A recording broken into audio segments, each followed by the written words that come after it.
Hello, welcome to episode 21. And in episode 21, we ask the question, should you call your child special? Are you aware of the ramifications of that? During this live stream today, we will be sharing a different perspective on calling your child special.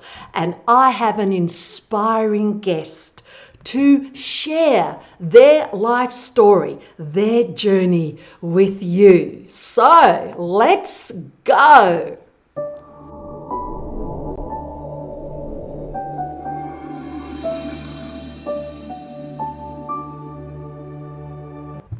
So welcome, Joelle Magdalena. Thank you so much for being here today on my show, Over 60, Still Fabulous, even though you're not over 60. Yes, thank you. Thank you for inviting me. Oh, it's a pleasure. Now, it just happens to be Joelle's birthday today. Yeah. 58 years old. Yeah. So she's just a baby, really. And today, what I would like to ask Joelle is please share, Joelle, what your journey has been. You've born to an Algerian father and a French mother. Your journey has been from childhood abuse, and you've gone through life. You've been 2 decades as an air stewardess with Air France. You married a Frenchman. You moved to New York. I'm just doing the highlights. There's a lot of life I've missed out there. And you moved to New York. You lived in New York for 14 years. You have 2 children. So as a 58-year-old, you have a just turned 16-year-old daughter and just turned 11-year-old daughter. Wow. Yeah. Then from New York, you moved to Guatemala and you lived there for 4 amazing years. You've now moved back to France. And oh, I forgot. Thank you so much for the heart. This is such an important part of every broadcast that I do, and especially the broadcast today with Joelle, because quite frankly, it's all about heart. We need to operate from our heart, and Joelle is an excellent example of that. The world needs more heart, guys. So, Joelle, here's my first question to you. As always, guys, you know me. I'm Victoria Rose, the Queen of LiveStream. And I have 3 questions. I always have 3 questions, right? Or 3 things to share with you. So my first question for Joelle is, Joelle, look at the differences in your life. Look at you now. At 58, you've got a 16-year-old and 11-year-old, mamma mia. Yeah. And so how have you managed all those moves from being in incredible New York and then moving to incredible Guatemala, incredible for different reasons. And now Joelle is launching her new business because Joelle Magdalena has an incredible message for the world. So Joelle, please share. Thank you to invite me on your show, and as I said, I'm always a little bit nervous when I share.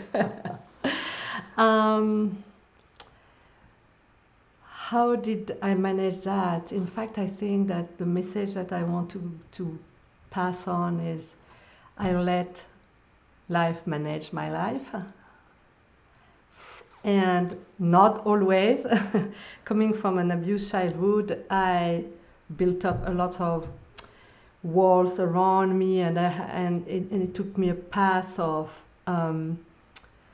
healing, so I can find back my heart and my essence in order to operate from that place. And so, yes, I moved to New York, and from New York, I started to unveil all this veil or wall that I had around me, and I started to discover again what I need. And also in that journey, what was very important for me was being a mom. And I've been a quite late mom, 42 and 47, so it's quite late. But that was also a gift for me that bring me to a different level of understanding of what I wanted in my life. And all of that, for me, every experience in life is a gift every experience, even if it doesn't look being a gift, sorry, it's we can turn around this experience, even if it's very, very deeply hurtful. There is a moment where we can turn around this experience and see, what does it bring to me? What does it mean to me? What is the meaning of that? And I had my load of experience of being hurt. But all of that turned me to who I am today, because I let life show me little by little, unveil what life wanted from me. Where is my essence? Where is my mission? What do I bring to that world? Me, Joelle. Well, and nobody else can do it for me. Wow. No one else can do it for you. That is so true. To claim that responsibility, to own that your life to create is your own. And that's exciting, right? Yeah, it's scary at times. Scary, exciting. All of that.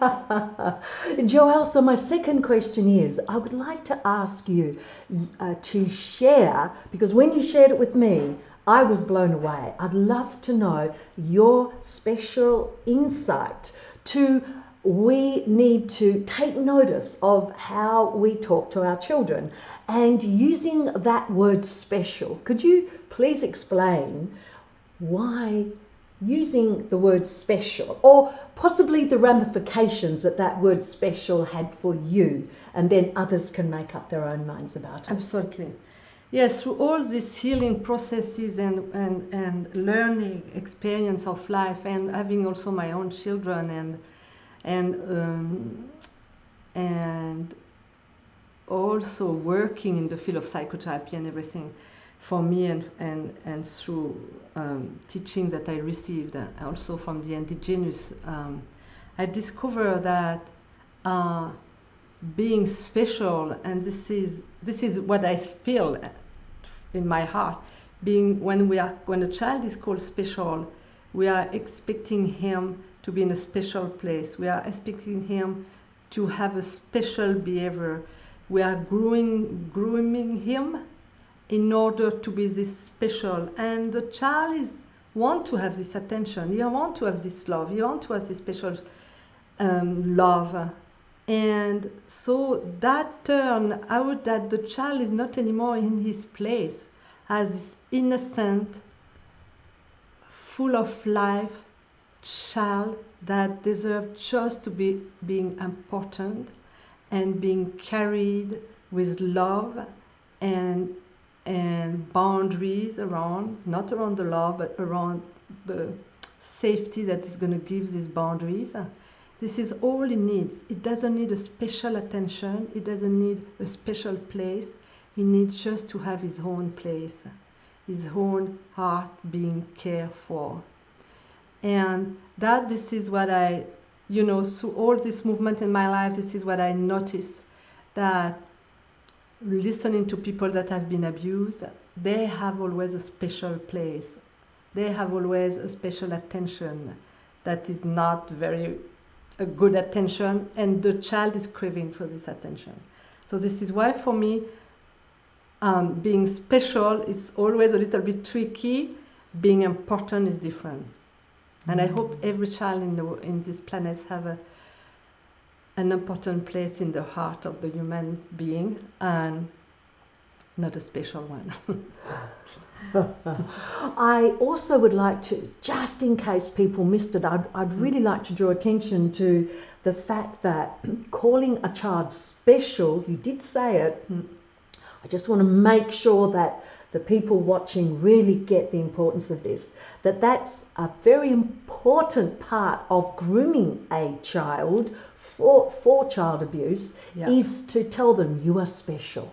That's why we're doing this, because you are special. That's why I'm doing this to you, because you are special. Is it? Exactly. Thank you for making it super clear. Yes, this is exactly the part of the abuse. And recently I saw, I'm not someone that is too much into this kind of thing, but it came to me, and I think it's always interesting interesting. I saw these two men talking about their child abuse around Michael Jackson, and I was so shocked that yes, these men were saying that they were special, and this is the way that they stayed. Also, it's a way of cutting the child off from the others, because he has a special place, and that special place cannot be in the common, so this is, yes, this grooming, special place, special love. Special is, to my sense, very dangerous. Thank you. That clarity is so important, because so many people don't realize, and it is not easy being a parent. No. We've got all this help online, we've got all the manuals and so on, but you are the person bringing your life experience with you as a parent, and your children, you have the challenges with the children. They're only with, so other people can say, oh, that happens to me as well as a parent. It cannot be exactly the same though, because we're all so different. Yeah. Oh, the joys of parenthood. Yeah. yeah. And there is joy as being a parent, and as everybody knows, when we carry these beautiful beings, we have also we meet difficulties because we meet our own limits, and it's okay. We are just human. So this is that we have to remember.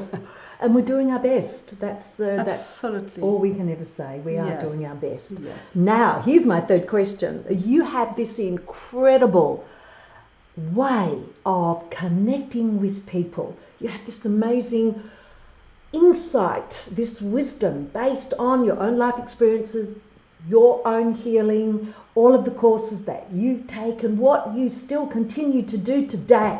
Because when you stop learning, that, I believe, is when you actually, when you think this is it, I know it all, then you are actually already dead. Yeah. Because life is about learning. So we keep moving on to discover what is it. Because isn't it true that the more you know, the more you discover, you realize, wow, there's so much I don't know. Yes. There's so much yet to discover, and that's exciting. It can be scary. Yes, we've used the word scary, and that's true. But it can, just to be at a dead end, just to be in that little cage that's called a comfort zone, and not to step out. That's not how I'm going to live. Well, I'm not living my life like that, and I won't die, because I will. That's one sure thing, that I can look back and go, I did it. I stepped out. Yeah. And yes, so you have all of that knowledge, that wisdom, that love, that caring, and it is time for you to share that with the world. Now, I want to show